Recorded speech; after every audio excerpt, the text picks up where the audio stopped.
ये तो चल रहा था पिछली क्लास में।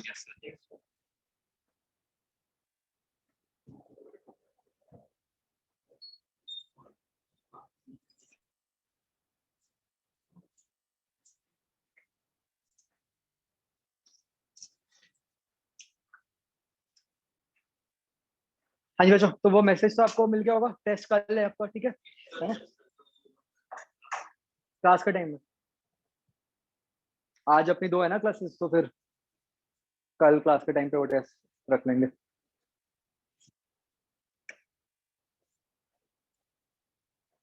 ओके हाँ जी बच्चों, कहाँ थे हम, क्या कर रहे थे? यहीं थे हम, इसी पे थे ना हम बच्चों। ये क्या डिस्कस कर लिया था हमने कि नहीं किया था, ये वाला क्वेश्चन?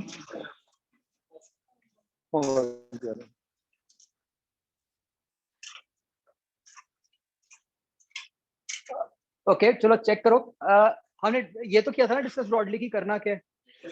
ये तो मुझे याद आ रहा है, मैंने बताया था आपको कि ए डैश लेके करो, है ना। तो इसके हिसाब से जब हम इक्वेशंस बनाएंगे बच्चों, बताओ अलोंग द इंक्लाइन क्या इक्वेशन बनेगी। अगर हम इसकी अलोंग द इंक्लाइन बात करें, इक्वेशन क्या बनेगी? M g sine theta plus m a cos theta equal to m a dash. फिर से आप लेफ्ट साइड पे फोर्सेस आती हैं, राइट साइड पे क्या आता है? मास इनटू एक्सेलरेशन, है ना। तो वो स्यूडो फोर्स लेफ्ट साइड पे इंक्लूड हो चुकी है सारी, तो राइट साइड पे आ गया मास इनटू एक्सेलरेशन। ये पहली इक्वेशन, ठीक है। दूसरी इक्वेशन क्या है? अगर हम इसकी परपेंडिकुलर टू द इंक्लाइन बात करें, हमें पता है कि परपेंडिकुलर टू द इंक्लाइन तो एक्सेलरेशन 0 है, मानते हो? क्योंकि वेज वाले ऑब्जर्वर को तो ये लग रहा है कि यार बस ऐसे ही जा रहा है नीचे ना। तो वो क्या करेगा, इधर को फोर्सेस बैलेंस करेगा। वो कैसे होंगी? M g cos theta n plus m a sine theta, right. अब आ जाओ इस पे, इसकी अर्थ फ्रेम इक्वेशन थी, याद है? वो क्यों? और देखिए अर्थ पे रहे हैं इसको, तो इसमें तो रिलेटिव फ्रेम का कोई मतलब ही नहीं बनता। ऑब्वियसली हम इसकी इक्वेशंस जो रिलेटिव फ्रेम में जाके तो नहीं लिख सकते ना, तो इसको तो हम बाहर से ही देखेंगे। तो इसकी अर्थ फ्रेम में इक्वेशन, और वो हम सिर्फ एक्स में ही लिख रहे हैं क्योंकि हमें पता है कि भाई वेज तो एक्स में ही जा रहा है। वो क्या बन गई? N sine theta is equal to m a. इसको बच्चों मुझे बताओ सॉल्व करके क्या निकल के आता है?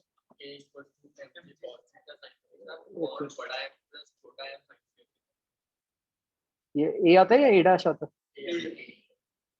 ए आता है, फिर बोलो एम कौन सा?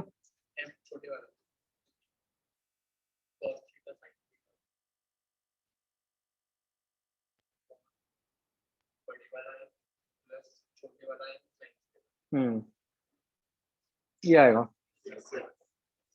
सबका आ गया आंसर? हाँ जी।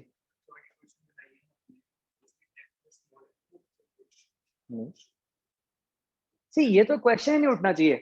जब हमने एफबीडी ये बनाया तो इसी का f equal to m a कर रहे हो ना आप। बट मैंने सिस्टम का एफबीडी बनाया ही नहीं,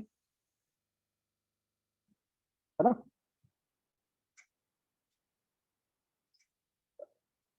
हम तो जिसका एफबीडी बना रहे हैं, हम तो उसके हिसाब से सोचेंगे, और कुछ हमें सोचना ही नहीं।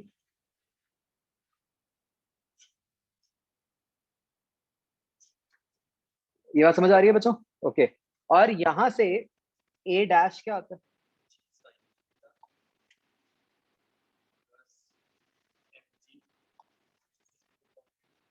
कौन में ना?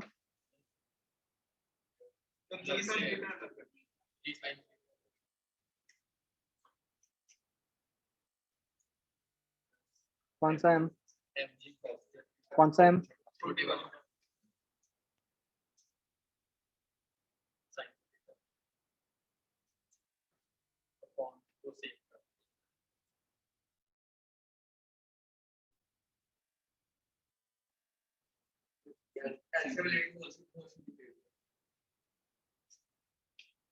वही मैं सोच रहा था क्योंकि वो कंबाइन हो रही है ना term, sine square theta plus cos square theta, ये करके क्या बन जाता है,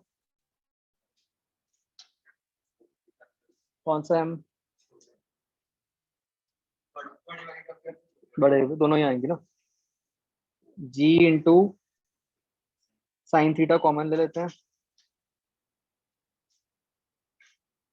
आई थिंक ये capital m plus small m, ये बन जाएगा ना सीधा।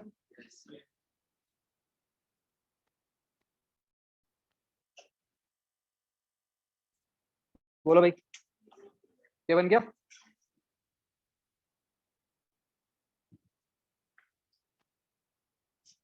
बोलो बच्चों, सबका आ गया ये आंसर। अब सोच रहे जरा सी कंडीशन चेंज करके आंसर क्या का क्या बन गया, जो पहले सिंपल सा जी साइन थीटा आता होता था हमारा, अब ये कितना अजीब हो गया सारा कुछ। सबको लॉजिक समझ आ गया क्यों हुआ ऐसे? हाँ? ओके। अच्छा बच्चों ये बताओ, ये हमने ए डैश और ए निकाले है ना, अगर मान लो हमें ये पूछा जाता कि find acceleration of small m, वो कैसे निकालते हैं? इसका क्या लॉजिक है, बता दो एक बार। How will you find the acceleration of small m? I mean the net acceleration. Why? नहीं, क्यों रिजल्टेंट क्यों ले रहे हो, उसका लॉजिक क्या है? रिलेटिव लगाओ ना, मतलब ये क्या अपने आप से रिजल्टेंट या ये सारा कुछ, उसका मेथड क्या होगा? आपको ये पता है कि भाई acceleration of small m with respect to capital m कितनी है, वो ए डैश है इधर को, right, at an angle theta, और ये होती क्या है, acceleration of small m minus acceleration of capital m, मानते हो?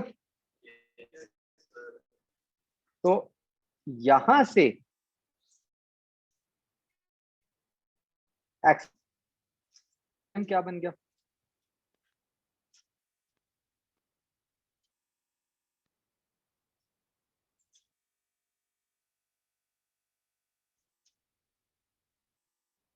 This plus acceleration of capital m, जो कि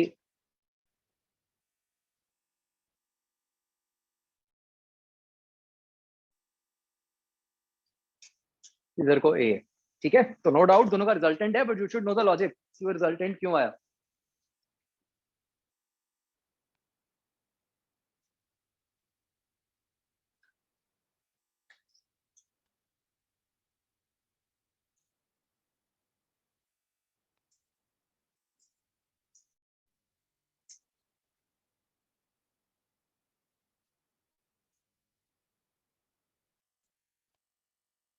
ठीक है, तो इसको हम फर्दर सॉल्व नहीं करेंगे क्योंकि सारा कुछ जनरल टर्म्स में है तो बहुत ही कॉम्प्लिकेटेड हो जाएगा, बट रिजल्टेंट निकालना होगा तो निकाल लेंगे हम, कोई दिक्कत नहीं। लेट ऑल,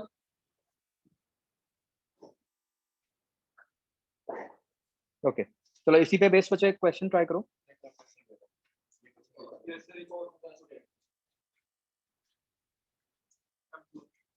अच्छा ठीक है, कोई नहीं, 1 मिनट ये करो जो मैं दे रहा हूँ अभी।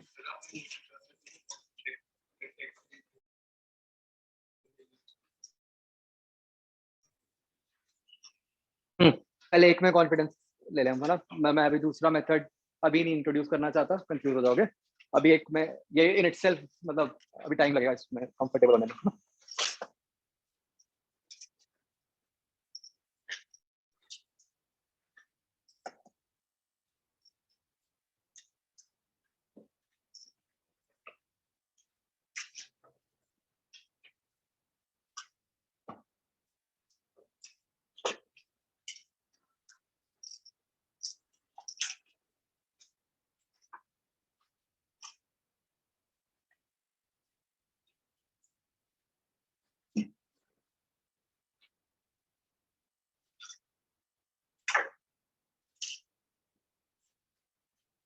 ओके, ऑलमोस्ट पहले जैसी सिचुएशन एक्सेप्ट फॉर कि मैंने उल्टा कर दिया, ब्लॉक को इस तरफ कर दिया, ठीक है।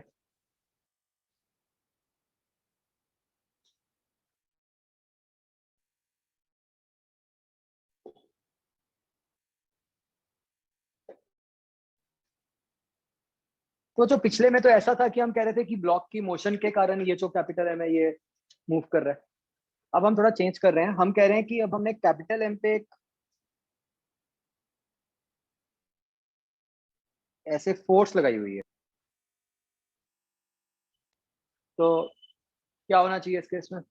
अभी अगर आपने फोर्स लगाई है तो ये राइट को जाएगा और वो तो अपना स्लाइड करेगा ही स्टिल, ठीक है। अब क्वेश्चन ये है कि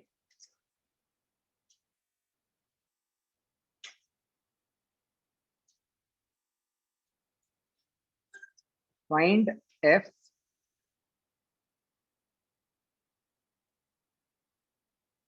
such that small m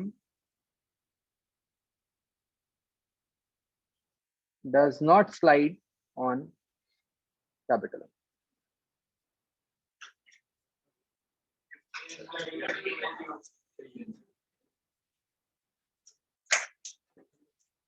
मैंने बोल दिया था करने को। अच्छा, सूडो फोर्स वाला मैंने बोला ही था, तो फिर तो आप ये कर चुके हो क्वेश्चन। हो गया? चलो एक फटाफट करके दिखा दो अभी, लेट्स सी।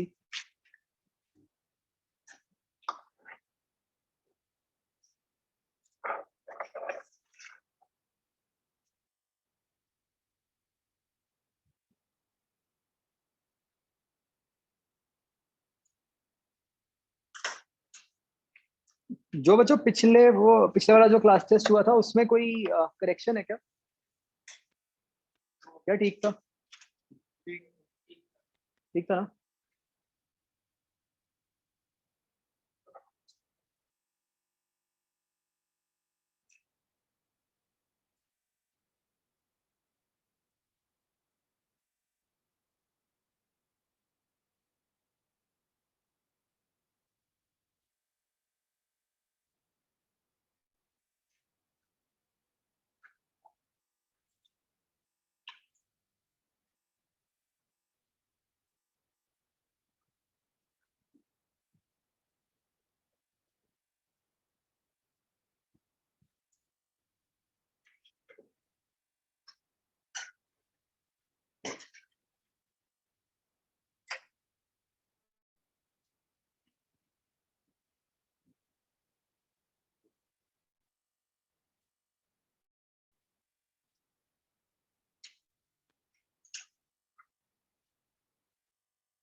जिसने कर लिया मुझे दिखा दो क्या किया।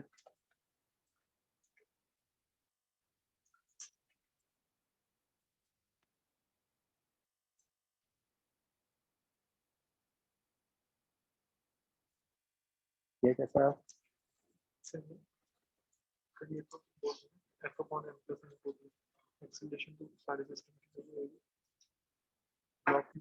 दो गलतियां की आपने। सबसे पहले मैंने कभी ऐसे नहीं सिखाया कि ऐसे एफ अपॉन एम करके लिखो। मैंने कितनी बार बोला कि कैसे लिखना होता है। दूसरी गलती बताओ।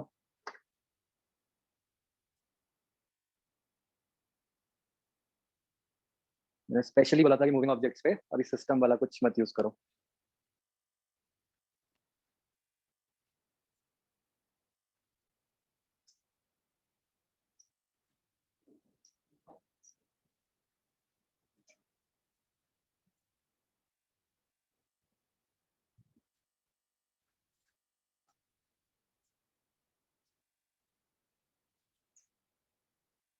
एन की वैल्यू पहले कुछ और लिखिए, बाद में कुछ और लिखिए।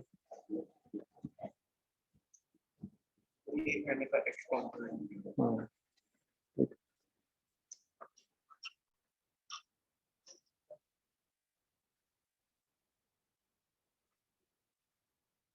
ये तो गलत है।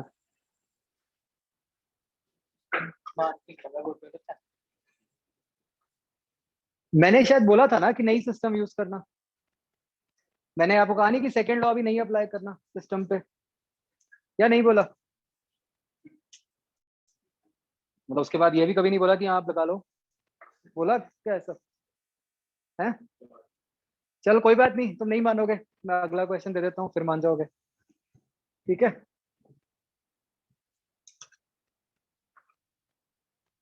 गलत। द मॉड्यूल का क्वेश्चन भी गलत है। इतना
इतना टाइम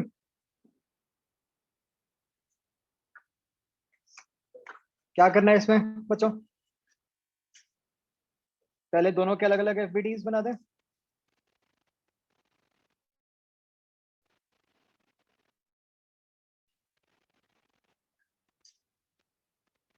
और कौन सी फोर्स आएगी इस पे वेज पे? नॉर्मल, जिसमें कि ये एंगल थीटा है। जब आप स्मॉल एम का एफबीडी बनाओगे तो इसकी अगर हम एक्सेलरेशन कुछ ए मानते हैं तो इस पे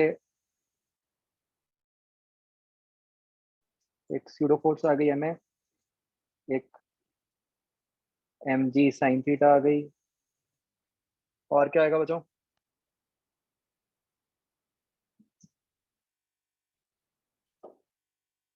नॉर्मल रिएक्शन, और एक इधर को एम जी कॉस थीटा। तो गुड थिंग हेयर वाज कि आपको ये कहा, चलो आई शुड राइट हियर है ना, frame of capital m. So good thing here is कि हमें कहा हुआ है कि वो तो इसके ऊपर स्लाइड ही नहीं कर रहा। तो क्या मतलब हुआ कि वेज को ऐसा लगेगा कि यार वो तो रुका हुआ है मेरे लिए, कहीं नहीं जा रहा। अर्थ फ्रेम में आपको ऐसा नहीं लग रहा। अर्थ फ्रेम में तो क्या लग रहा है कि उसके साथ जा रहा है, बट वेज फ्रेम में क्या लग रहा है कि रुका हुआ है। तो अगर वो रुका हुआ है तो वेज ऑब्जर्वर क्या इक्वेशंस बनाएगा? ये एंगल क्या बना बच्चों?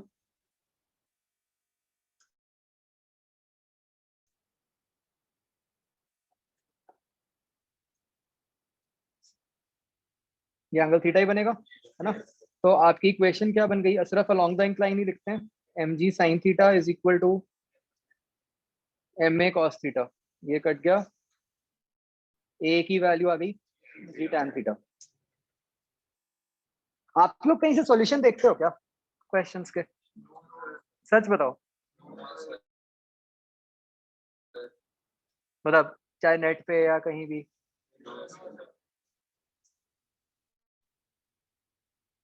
अब क्या करना था लेफ्ट साइड पे क्योंकि आपको समझ नहीं आ रहा था कि अब क्या करें सिस्टम में के बिना क्या करना है अब। व्हाट सॉर्ट ऑफ इसकी इक्वेशन लिख दो। अच्छा एक इधर से दूसरी इक्वेशन जो एन वाली आएगी वो क्या बन गई।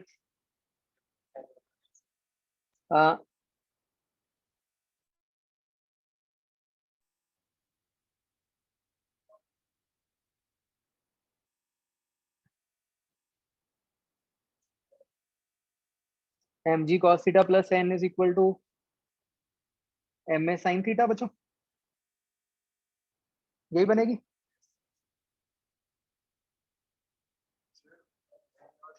मैंने उल्टा लिख दिया क्या।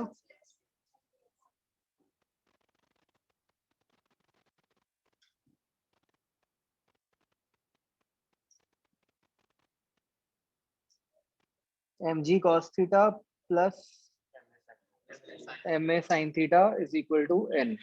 यहाँ पे जब आप जी की वैल्यू पुट करोगे तो you will get I think n की value m g by cos theta आ जाती है ना।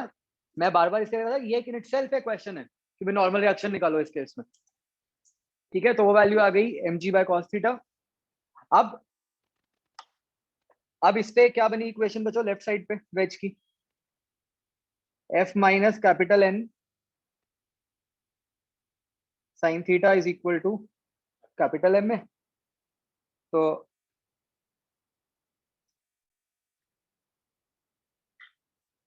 ये क्या बन गया ए तो निकाल ही लिया आपने m g tan theta plus दूसरी टर्म भी आपकी by chance m small m g tan theta ही बन गई। तो ये आपका बन गया capital m plus small M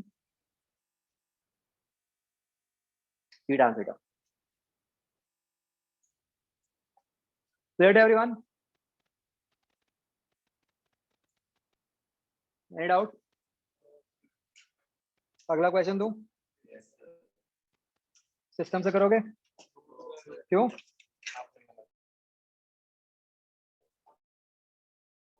मेरी बात तो कहाँ सुनते हो तुम।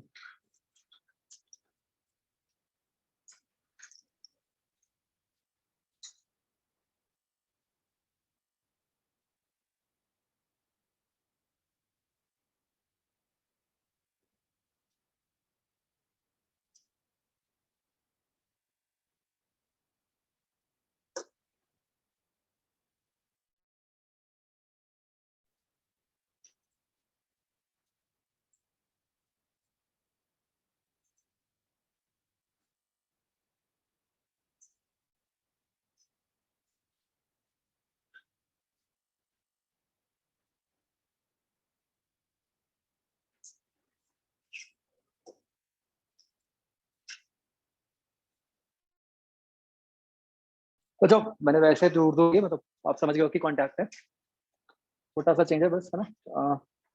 तो question is to find acceleration of small M.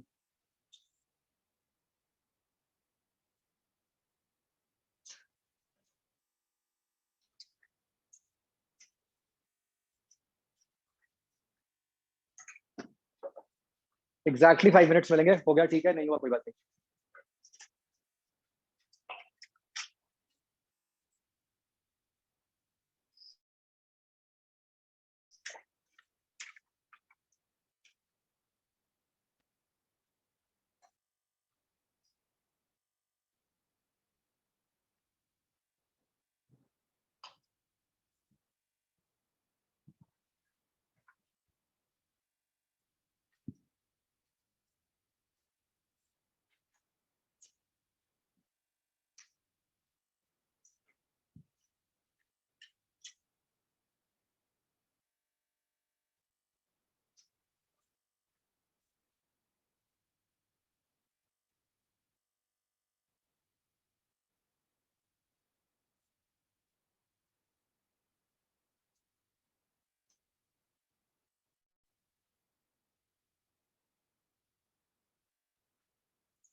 नहीं और कुछ नहीं गिवन, जो है यही है, मतलब एक्सेप्ट फॉर द फैक्ट कि बस स्मूथ सरफेस के ऊपर स्लाइड करें।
चल 5 मिनट और ले लो।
चलो अच्छा आराम से करना है इसको घर पे, मतलब टाइम लगेगा इसको। बहुत ही अच्छा क्वेश्चन है। चक्कर क्या है इसमें, मैं आपको थोड़ा सा हिंट दे रहा हूँ। जैसे हम 2m की इक्वेशंस किसके फ्रेम में लिखते हैं? 4m की फ्रेम में। ऐसी स्मॉल m की इक्वेशन वो आपको 2m के फ्रेम में लिखनी पड़ेंगी। तो मतलब वो 2 बार सूडो फोर्स लगा के पूरा सॉल्व करना पड़ेगा। तो मतलब काफी अच्छा खासा लंबा क्वेश्चन है। मतलब आई थिंक, मतलब जो मैं एकदम देख के बता पा रहा हूँ, 1 2 3 4,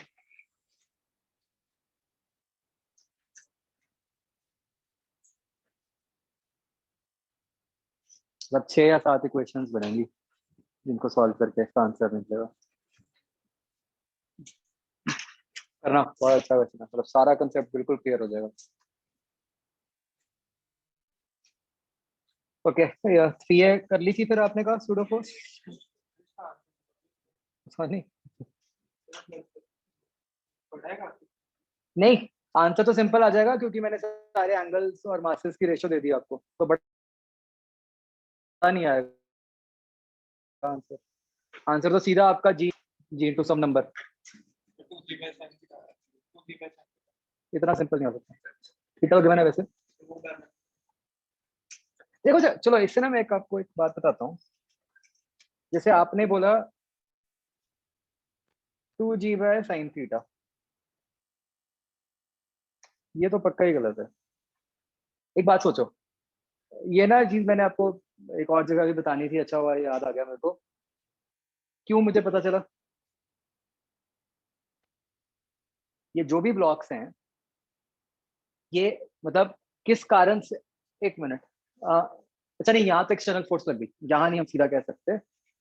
इतना सिंपल इसलिए नहीं आ सकता मेरे ख्याल से क्योंकि रिजल्टेंट वगैरह लेके या करके, आई थिंक इतना आसान तो नहीं आएगा आंसर। यहाँ तो चलो एक्सटर्नल फोर्स लग गई, यहाँ पे जो मैं कह रहा था बच्चों, यहाँ नहीं लगेगा वो कंसेप्ट। जैसे ये वाले जो क्वेश्चन थे इसमें मुझे याद आया, आप में से कुछ लोगों ने आंसर दिया था ग्रेटर देन जी, 2g 3g ऐसा कुछ। ठीक है, एक बात याद रखो, ये जो सिस्टम है वो क्यों मूव कर रहा है? ग्रेविटी के कारण ही मूव कर रहा है।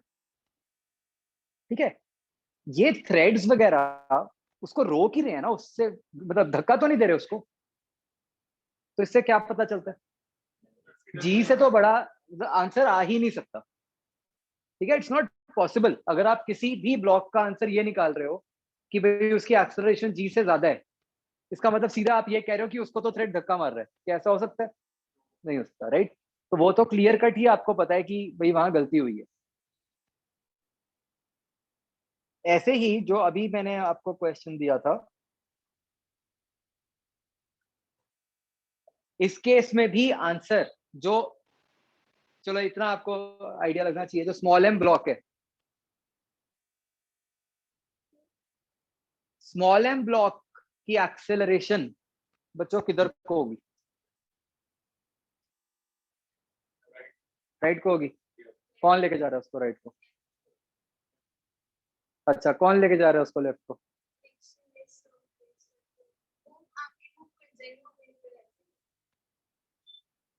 स्मॉल एम की हॉरिजॉन्टल डायरेक्शन में तो कोई एक्सेलरेशन ही नहीं है, अगर आप देखो ध्यान से। क्यों?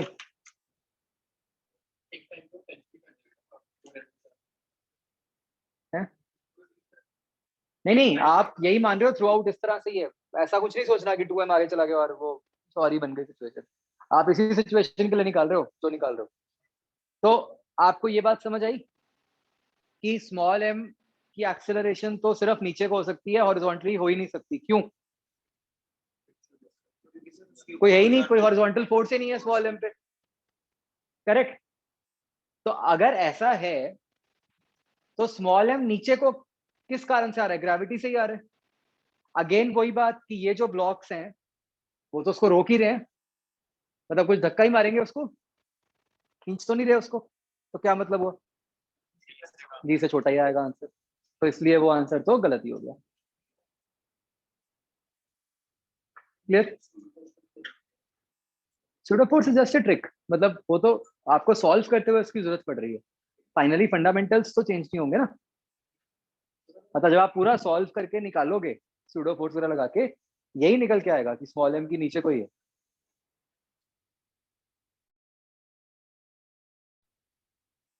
ठीक है, वो तो वीडियो को देख के सीधा बोल दिया क्योंकि दिख रहा था। आप पूरा करो, यही आएगा निकल। हाँ हाँ, जब कुछ नहीं दिखेगा आपको ऐसा दिखेगा कि ये तो सिर्फ नीचे को ही आ रहे हैं, बाकी सब इधर को ऐसे जा रहे हैं। ये बात समझ आती है बच्चों क्यों? There is no force, small m पे कोई फोर्स है बताओ? उसके ऊपर तो कोई हॉरिजॉन्टल फोर्स ही नहीं है।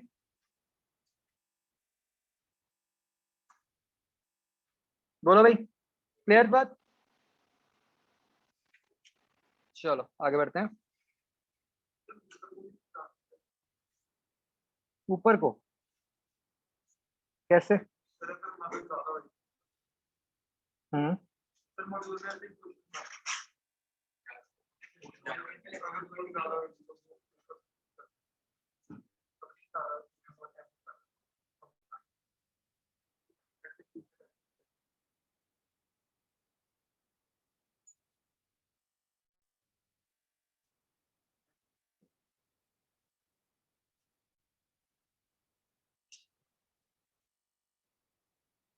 ये आप किसकी बात कर रहे हो कि कौन ऊपर को जा सकता है?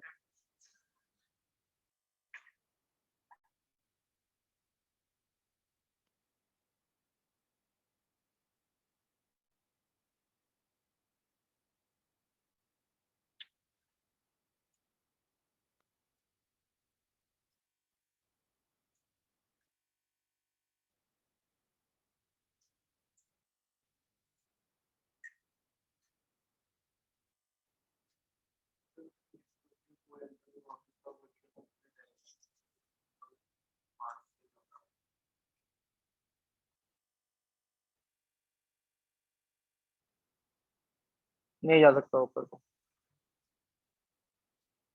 वो तो तब जाएगा अगर आपने कोई 2m को ब्लॉक किया होता या कुछ किया होता। इस केस में तो नहीं जा सकता।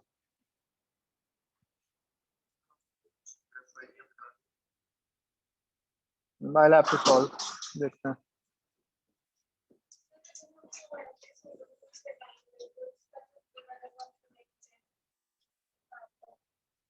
आएगा नहीं, मतलब सॉल्व करके निकालोगे ना, आ नहीं सकता।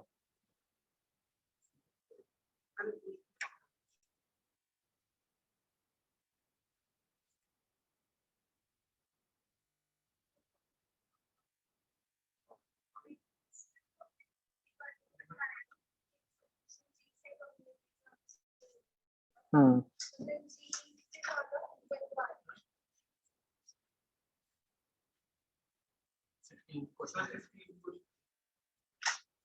स्यूडो फोर्स का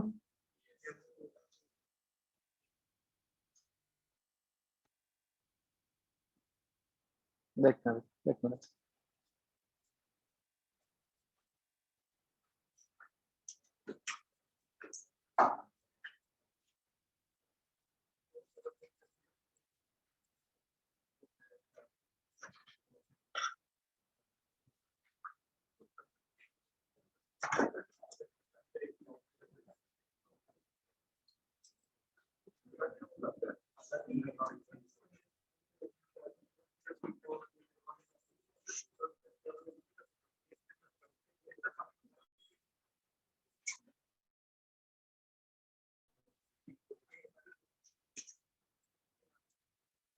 सिक्सटीन में तो रिलेटिव है ना यार, हम तो अर्थ फ्रेम की बात कर रहे हैं।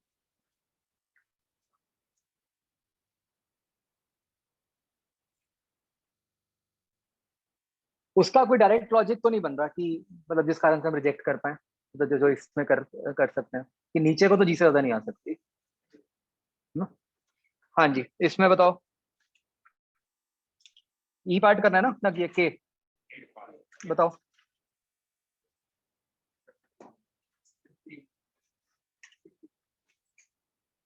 16 से पहले बचा और कोई? छोड़ दो, 8 छोड़ दो।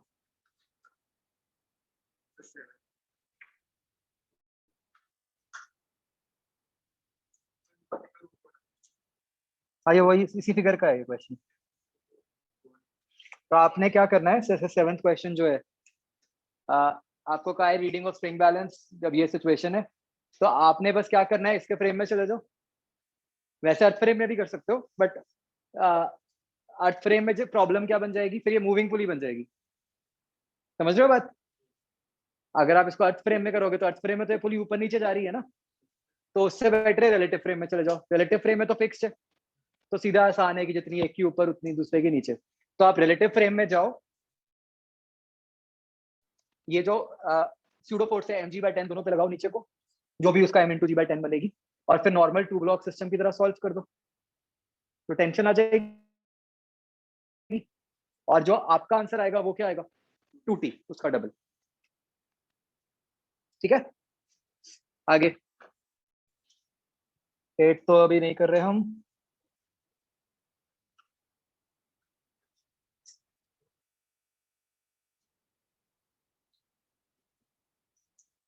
फिफ्टींथ देखो,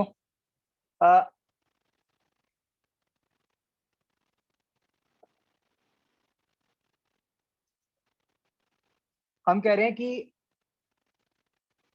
किस एक्सेलरेशन से हम इसको मूव करें ब्लॉक को, सच दैट मतलब इस प्लेन को, सच दैट जो ब्लॉक है वो फ्रीली फॉल कर जाए।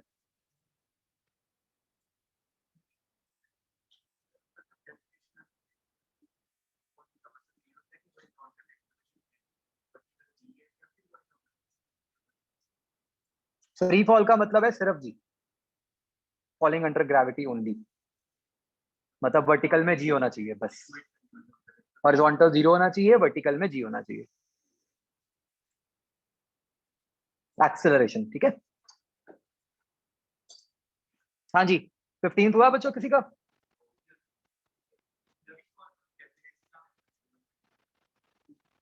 फ्री फॉल का मतलब है कि हम कह रहे हैं कि जो स्मॉल ब्लॉक है वो जी से नीचे गिर रहा है, किस फ्रेम में, अर्थ फ्रेम।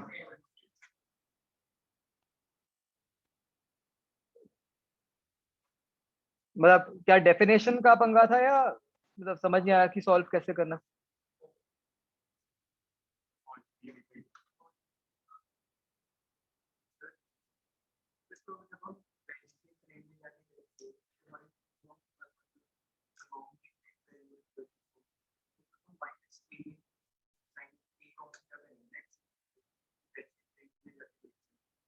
क्या कह रहे हो, बेच के फ्रेम में जाके?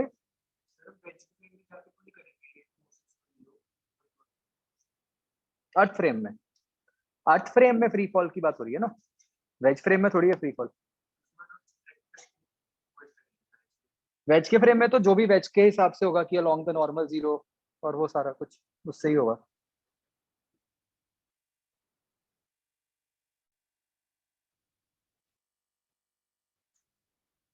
हाँ बच्चों, हुआ किसी का या नहीं, कैसे किया बताओ?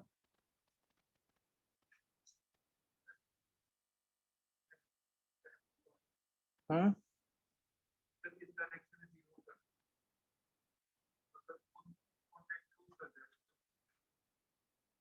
हाँ बिल्कुल, जब वो फ्री फॉल में ही है इसका मतलब क्या है, नॉर्मल रिएक्शन 0।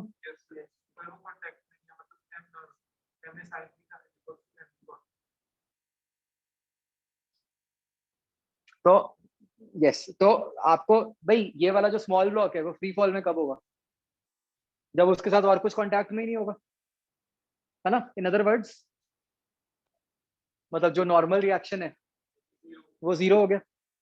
अब जब आप मतलब ये एक्सेलरेशन a मानते हुए, अब जब आप इसका एफबीडी बनाओगे रिलेटिव फ्रेम में, तो वो क्या बन गया, जैसे इधर को एक तो mg sin थीटा लग रही है, एक इधर को ma लग रहा है, और इधर को mg cos थीटा लग रहा है। तो क्या करोगे आप अब, ma cos theta is equal to g sin theta, तो क्या बन गया, इस डायरेक्शन में तो नहीं मूव कर सकता ना वो, क्या वेज के फ्रेम में वो इधर को मूव कर सकता है बच्चों? नहीं कर सकता। वेज को तो यही दिखेगा ना कि वो ऐसे जा रहा है, वेज को ये थोड़ी किया कि उसके अंदर घुस गया वो, तो वेज के अलोंग तो एक्सेलरेशन जीरो ही होनी है, मतलब वेज के अलोंग फोर्सेस बैलेंस्ड। तो वो क्या बन गया, ये थीटा क्या बन गया, m a cos theta is equal to उल्टा।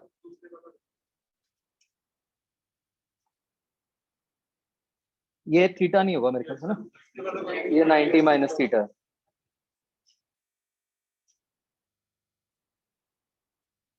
तो क्या बन गया ये, m a sine theta is equal to m g cos. तो यहाँ से क्या आ गया, a equal to g cos. हम्म,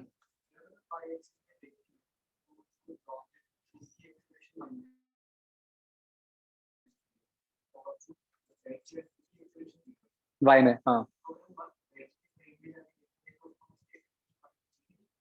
नहीं नहीं,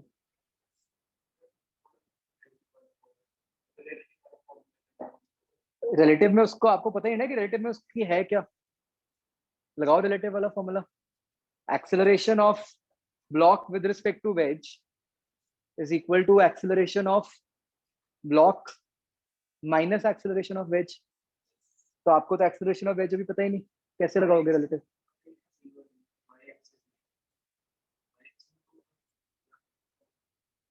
कौन सी जीरो है वाई में, वेज की अर्थ फ्रेम एक्सेलरेशन जीरो है वाई में, हाँ।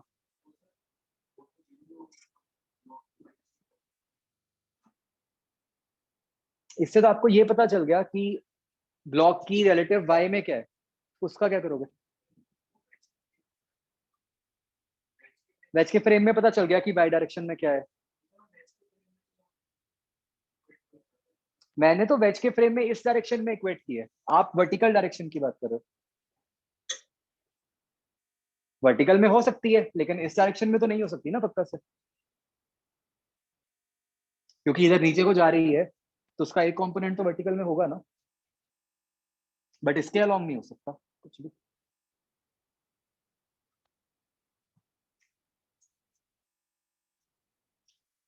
बच्चों क्लियर हो गया। इसका दूसरा तरीका बताऊं, एक एक तो इस तरीके से किया हमने, दूसरा तरीका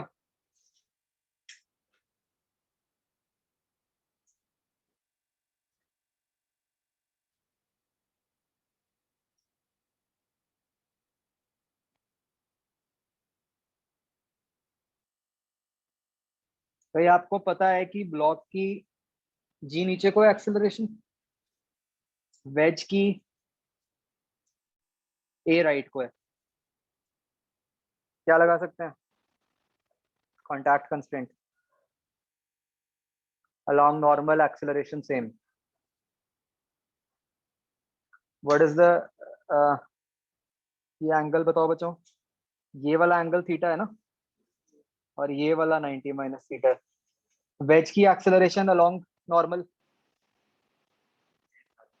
ए साइन थीटा, ब्लॉक की एक्सेलरेशन अलोंग नॉर्मल सेम बन गया जो हम यहाँ कर रहे थे। क्लियर।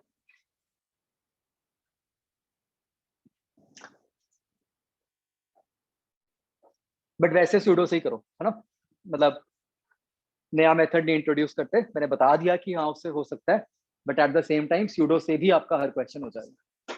मैं इसलिए कह रहा हूँ, नहीं तो फिर आप मिक्स हो जाएगा, आप सोचोगे कि कॉन्टैक्ट लगाएं ना लगाएं क्या करें। आप हमेशा कोई भी क्वेश्चन सूडो से कर सकते हो। हाँ जी,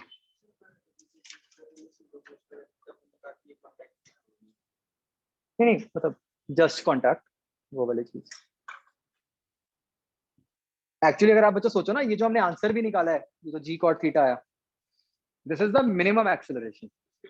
इससे ज्यादा कर दोगे तो ठीक है, फिर तो चला ही जाएगा और ये ऐसे गिर जाएगा।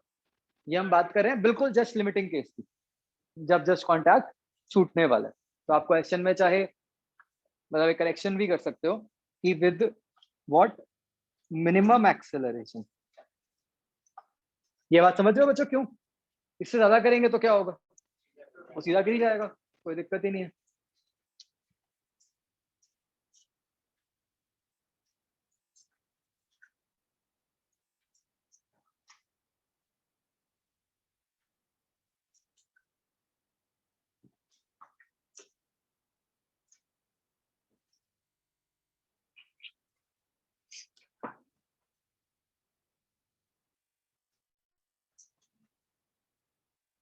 आगे बचो। 16th 16th हो गया बच्चों या करवाऊं?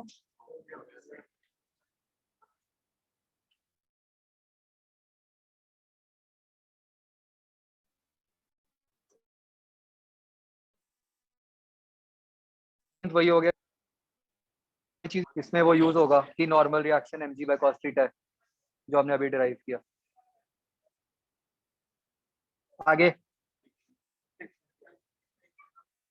अच्छा हाँ जी।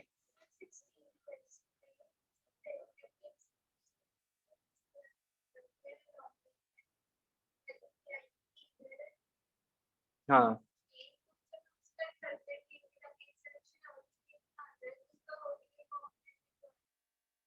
नहीं बट रिजल्टेंट लेना क्यों है?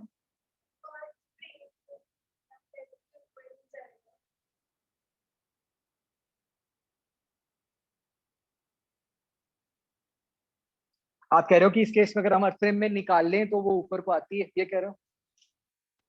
एक बार देख लेते हैं।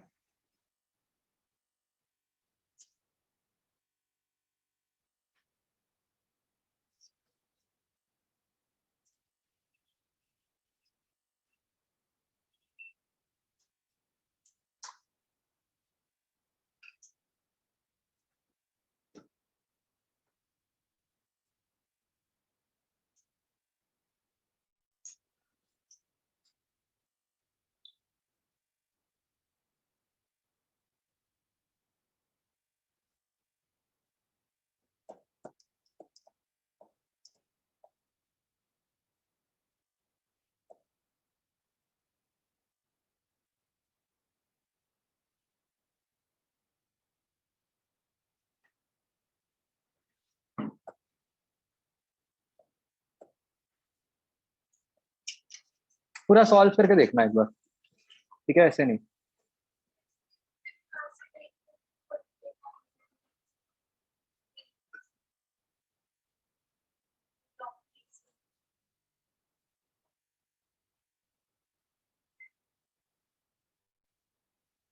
Acceleration with respect to wedge plus acceleration of wedge.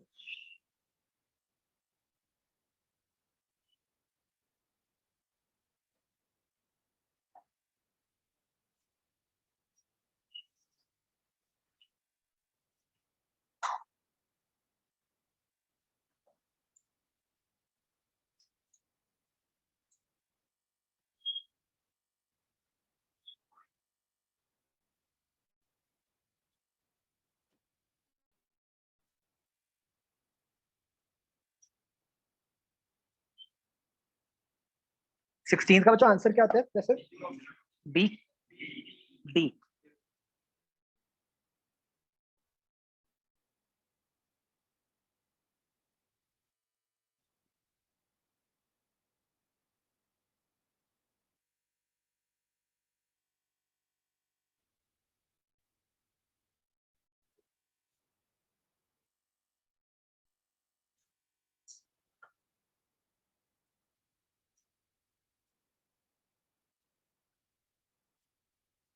क्या ये पॉसिबल हो सकता है?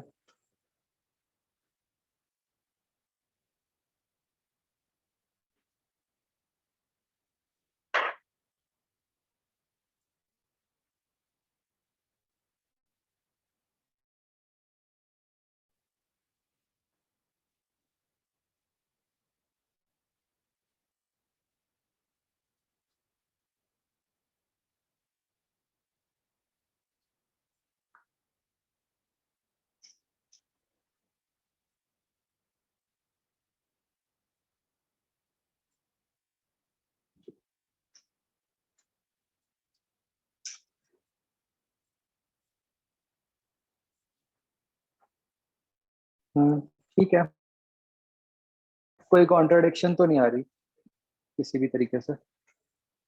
तो विच मीन्स बच्चों कि जो हम वो बात कर रहे थे, ये जो क्वेश्चन था इसमें हो सकता है कि इसके ऊपर को भी आ जाए स्मॉल एम की, वो तो सॉल्व करके। But possible contradiction as such जिसके बेसिस पे हम ये कह पाए कि स्मॉल एम के ऊपर को आ ही नहीं सकती। ठीक है, हाँ वो नीचे के लिए चलेगी, ऊपर के लिए तो नहीं चल सकती वो। कि नीचे वाली एक्सेलरेशन डेफिनेटली जी से ज्यादा नहीं हो सकती।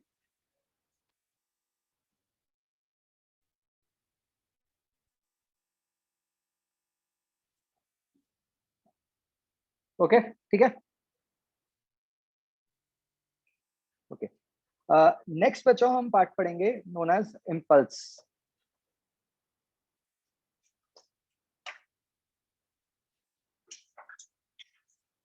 बहुत छोटा सा एक पार्ट है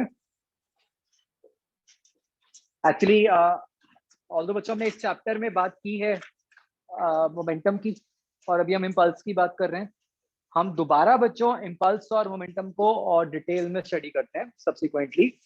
ठीक है, एक बारी बस अभी इस चैप्टर में हम इंट्रोड्यूस कर देते हैं कि इम्पल्स क्या होता है। ठीक है, अभी बहुत बेसिक बात ही करते हैं इसके बारे में। तो जो ये बात स्टार्ट होती है न्यूटन सेकंड लॉ से ही, कि भाई जब हम कहते हैं F is equal to m में, तो of course we can write F is equal to m dv by dt। ठीक है जी, dt को उधर ले जाते हैं लेफ्ट हैंड साइड, क्या बन जाएगा? F dt is equal to m dv, फिर इंटीग्रेट बोथ साइड्स। ठीक है, तो लेफ्ट हैंड साइड बन गया बच्चों integral m d t. Right hand side पे बच्चों अगर मैं मास कांस्टेंट मानूं, ठीक है, तो मास इंटीग्रल के बाहर आ गया, तो ये क्या बन गया? Integral dv. तो ये बच्चों राइट हैंड साइड क्या बन गई? डीवी की इंटीग्रेशन क्या होगी? Delta we. मतलब एक मिनट के लिए वेक्टर भूल जाओ, डीवी क्या है? डीवी की इंटीग्रेशन क्या होगी? वी। और जब आप उस पर लिमिट्स लगाओगे तो क्या होगा? v2 minus v one. तो you can write it as m into v two minus v one. मानते हो वो क्या होता है? M v two minus m v one, change in momentum. तो राइट हैंड साइड हमारी बन जाती है बच्चों एज चेंज इन मोमेंटम। ठीक है, उसको ऐसे भी कह सकते हो, हमने वो भी तो लिखा था result F equal to delta b by delta t. तो डेल्टा टी को लेफ्ट हैंड साइड ले जाओ, राइट हैंड साइड तो डेल्टा पी बचा, चेंज इन मोमेंटम। मानते हो? तो हमने किया क्या है, हमने सिर्फ सेकंड लॉ के साथ थोड़ा सा प्ले किया है, टर्म्स को इंटरचेंज किया। ठीक है, तो उन टर्म्स को इंटरचेंज करके बच्चों जो राइट हैंड साइड है उसको तो हमने बोल दिया है चेंज इन मोमेंटम, और जो लेफ्ट हैंड साइड है, ये जो इंटीग्रल एफ डी टी है, इसको हमने डिफाइन कर दिया as it is as impulse. ठीक है, ये हमने बनाई है डेफिनेशन। एक बात समझो बच्चों, इम्पल्स की डेफिनेशन भी हमने बनाई है एफ डी टी, और मोमेंटम की डेफिनेशन भी हमने ही बनाई है एम इंटू वी, क्योंकि वो यहाँ पे इस तरीके से टर्म्स आ रही। ये बात समझ आई? हमने एफ इक्वल टू एम नहीं बनाया। एफ इक्वल टू एम में तो हमने एक लॉ मान लिया कि जो हमें न्यूटन ने दिया है, उसने जैसे भी निकाला।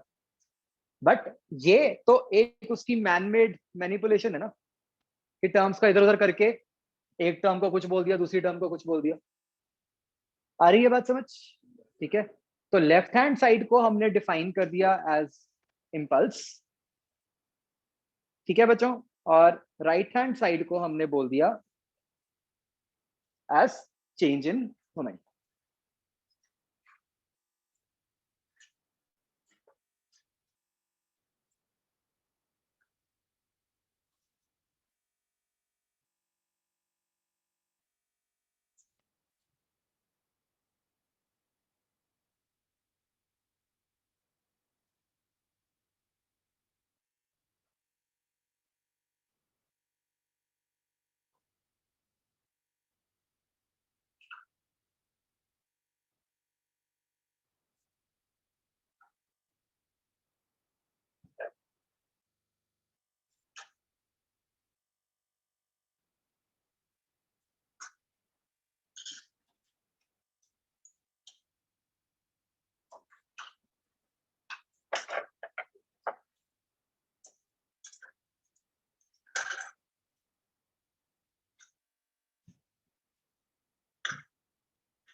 लिख लिया। तो बेस्ड अपॉन दिस बच्चों हम क्या कह सकते हैं कि न्यूटन सेकंड लॉ की ही एक फॉर्म ये हो गई कि वी कैन से कि impulse is equal to change in momentum. Isn't it? वहीं से बना ना ये, वहीं से ही हमने ये बनाया था कि force is equal to rate of change of momentum, right? तो ये आप समझ रहे हो, ये वही बात है कि आप dt को इधर ले गए तो वो rate of change of momentum बन गया, force equal to rate of change of momentum हो गया।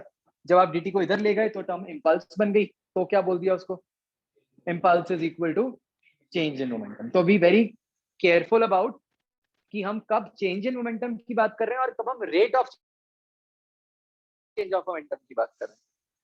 ठीक है, rate of change of momentum क्या है, फोर्स, वेराज सिर्फ चेंज इन मोमेंटम क्या है, इम्पल्स।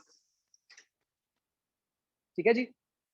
तो हेंस हमारे पास रिलेशन आ गया J is equal to delta p. Impulse को बच्चों हम J से डिनोट करते हैं, so this is known as the impulse momentum theorem।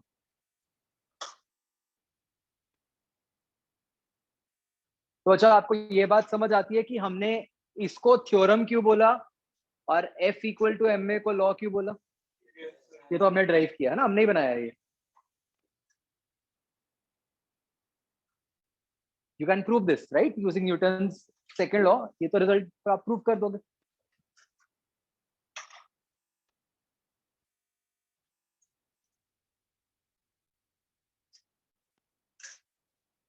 तो इम्पल्स बन गया change in momentum.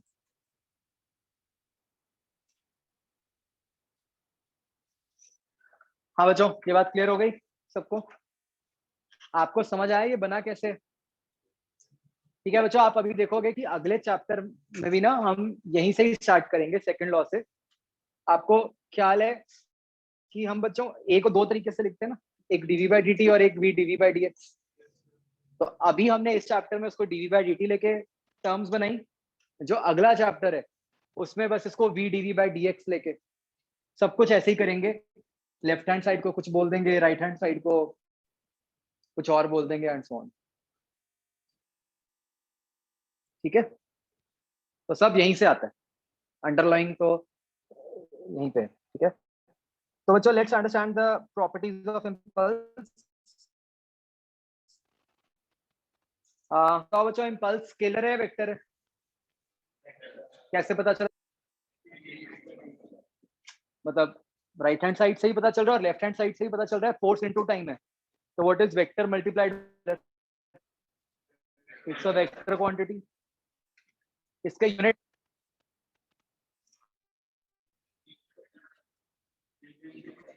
Force into time, newton second.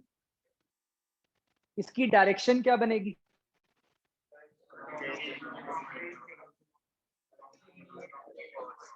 इधर से देखोगे तो चेंज इन मोमेंटम, इधर से देखोगे फोर्स के अलोंग। तो इम्पल्स की वही डायरेक्शन है जो फोर्स की डायरेक्शन। ठीक है,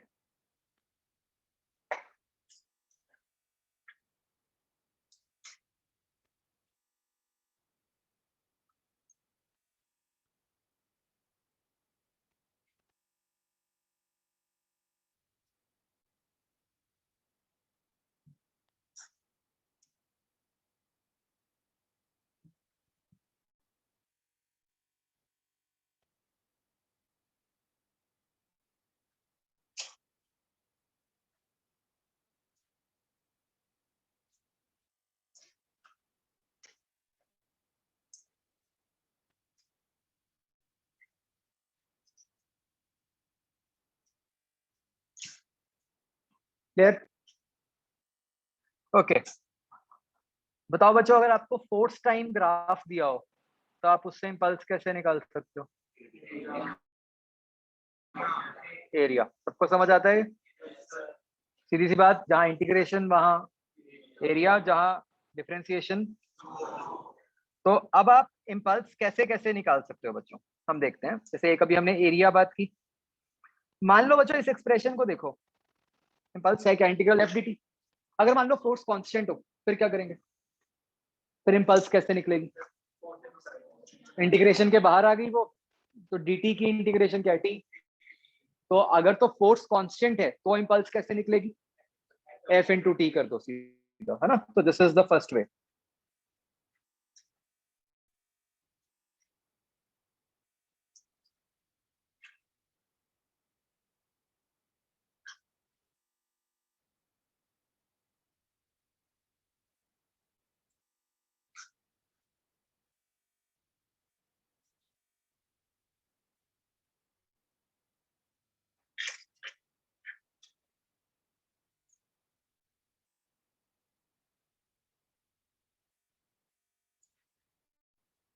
अगर फोर्स वेरिएबल है फिर क्या करोगे, इंटीग्रेट कर दोगे, ठीक है।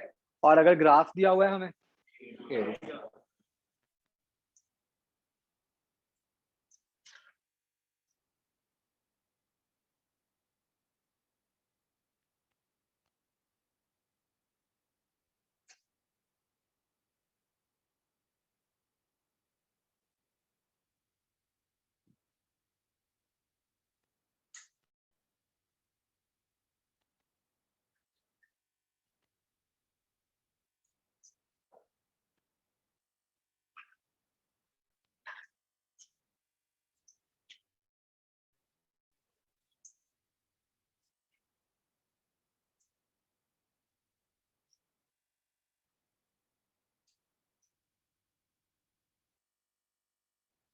डन। और चौथा मेथड क्या हो सकता है बच्चों,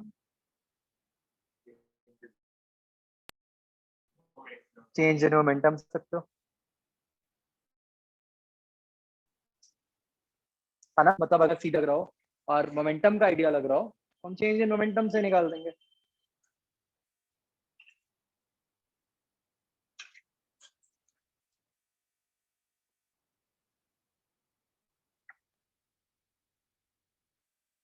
clear.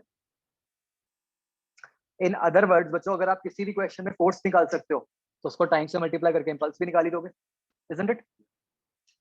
Okay, so like impulse बच्चों देखा जाए तो हो क्या रहा है कि वो तो फोर्स इनटू टाइम ही है, मल्टीप्लाई किया हमने, ठीक है। तो जैसे हमने राइट हैंड साइड को समझा था कि उसका फिजिकली क्या मीनिंग निकल रहा था, मोमेंटम को हमने कैसे समझा था, क्या होता है बच्चों मोमेंटम, इनर्शिया ऑफ मोशन, ठीक है। तो लेट्स ट्राई टू अंडरस्टैंड कि ये जो इम्पल्स है इसका फिजिकल यूज क्या है, मतलब फोर्स इनटू टाइम को हम कैसे समझेंगे, ठीक है। तो वो जो मेन जो यूज आएगा वो तो अभी आगे जो चैप्टर है उसमें आएगा। अभी हम सिर्फ इतना याद रख सकते हैं बच्चों, एक्चुअली पता है कहाँ पे काम आता है। जैसे समथिंग लाइक, मैं आपको एक एग्जांपल देता हूँ, लेट्स से ये डस्टर है ऐसे, ठीक है। मैंने इसको ऐसे झटका दिया और ये आगे मूव करने लग गया, ठीक है। अब अगर हम बात करेंगे इन टर्म्स ऑफ कि भाई मैंने इस पे फोर्स लगाई, तो वो आप कहोगे कि फोर्स तो सर एक जरा सा बिल्कुल ही टाइम था, तब लगी थी उसके बाद लगी नहीं, तो फोर्स बना के तो कुछ खास फायदा लग नहीं रहा, है ना। अगर तो कंटिन्यूअसली फोर्स लग रही होती है ऐसे, फिर तो सेंस बनती है। आप देखो जितने क्वेश्चन हमने अभी तक किए हैं उन सब में ऐसे ही हो रहा था कि कंटिन्यूअस फोर्स लग रही थी बॉडी पे। यहाँ पे जैसे मैंने एग्जांपल लिया उसमें क्या हुआ, बहुत ही एक जरा से टाइम के लिए फोर्स लग रही है। बट क्या मैं ये कह सकता हूँ कि क्योंकि ये फोर्स जरा से टाइम पे लगी थी इसे फोर्स ने कुछ किया ही नहीं, फोर्स ने कुछ तो किया है, ब्लॉक को मूव तो करवाया, ठीक है। तो ऐसी सिचुएशंस में जहां पे एक फोर्स बहुत ही कम देर के लिए एक्ट करती है, ठीक है, वहां पे फोर्स की जगह इम्पल्स की टर्म्स में काम करना हमारे लिए इजी हो जाता है, ठीक है। तो मतलब आप ऐसे याद रख सकते हो कि इम्पल्स का सिंबल क्या था, जे, मतलब जे मतलब झटका, मतलब जब किसी बॉडी पे हम झटका लगाते हैं तो इम्पल्स से काम करना ज्यादा आसान है compare to, is this thing clear. तो हम अभी के लिए एक लाइन नोट करेंगे कि इम्पल्स जो है वो तब काम आती है जब एक बड़ी फोर्स बहुत ही छोटे से टाइम के लिए लगती है। और ऐसा जनरली कहाँ होता है, कोलिजन्स में, या जैसे मैंने आपको झटका बोला ऐसी जगह, है ना। लेट से आपने किसी को पंच किया, तब भी कुछ ऐसा ही हो रहा है कि एक फोर्स लगाई है बहुत ही छोटे से टाइम पे।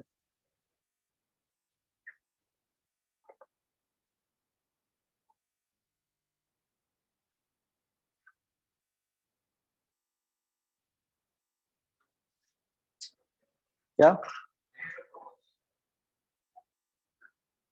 वेयर ऑफ, अच्छा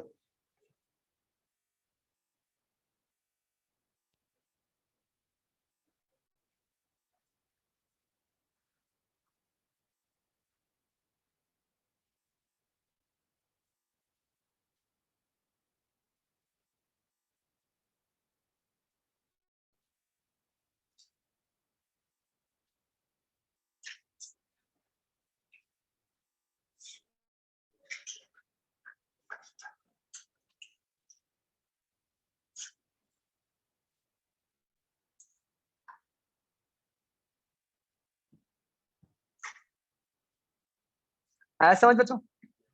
और ऐसे में होगा क्या बच्चों, जब हम ऐसा कुछ करते हैं तो आप सोचो, क्योंकि impulse is force into time, right. तो हम क्या कह रहे हैं कि इसको बड़ा कर दिया, इसको छोटा कर दिया, तो जो प्रोडक्ट होगा वो ठीक ठाक तो आ जाएगा ना। तो इसलिए इस फॉर्म में इम्पल्स हमारे लिए ज्यादा यूजफुल हो जाती है।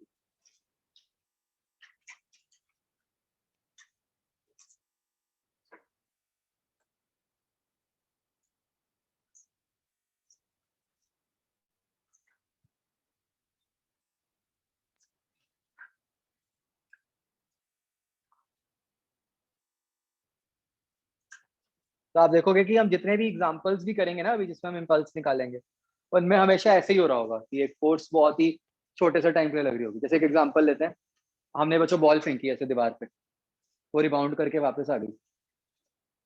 क्या दीवार ने बॉल पे कोई फोर्स लगाई? यस, उसी ने मोमेंटम चेंज किया। लेकिन वो जो फोर्स लगाई वो बहुत ही छोटे से टाइम के लिए लगाई, isn't it?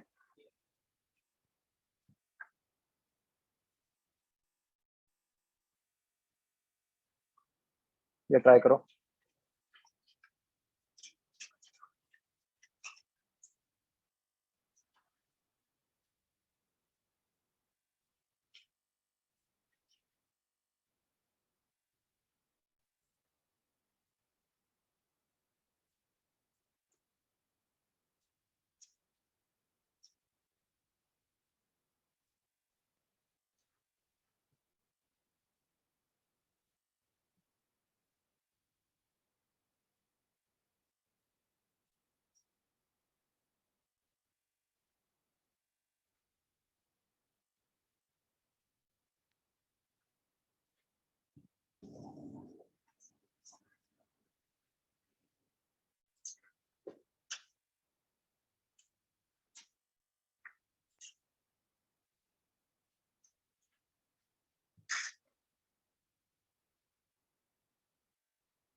Incomplete answer.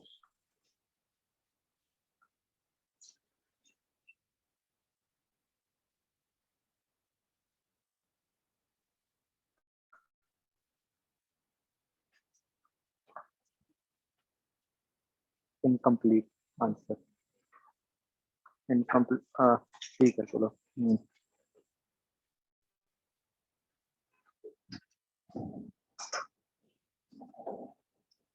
Incomplete. ठीक है, ठीक है।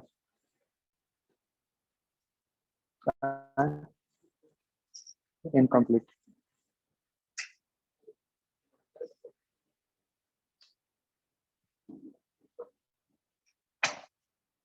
हाँ जी, आई थिंक कितने टाइम में हो जाना चाहिए? कुछ भी नहीं है। क्या करना है भाई? इस टाइप की सिचुएशन है भाई, बहुत बेकार गलती की आपने साइन की, है ना?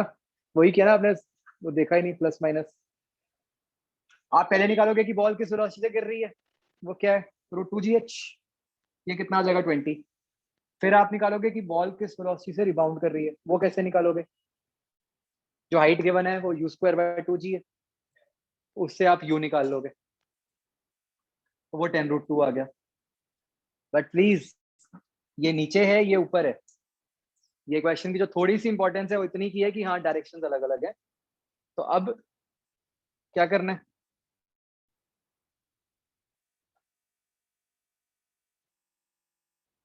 Change in momentum mv2 minus mv1। ठीक है, तो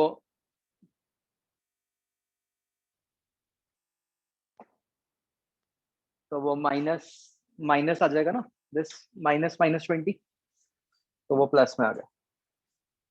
सबका आ गया आंसर? और जिनको मैंने इनकम्प्लीट बोला था उनको समझ आ गया क्यों? इम्पल्स बोला है, मैग्नीट्यूड ऑफ इम्पल्स तो नहीं बोला क्वेश्चन में, तो आप डायरेक्शन भी लिखोगे।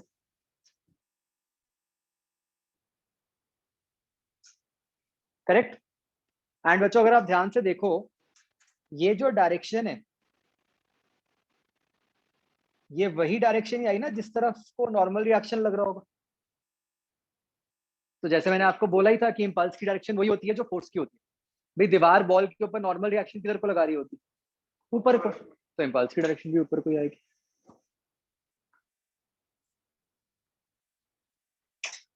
क्लियर?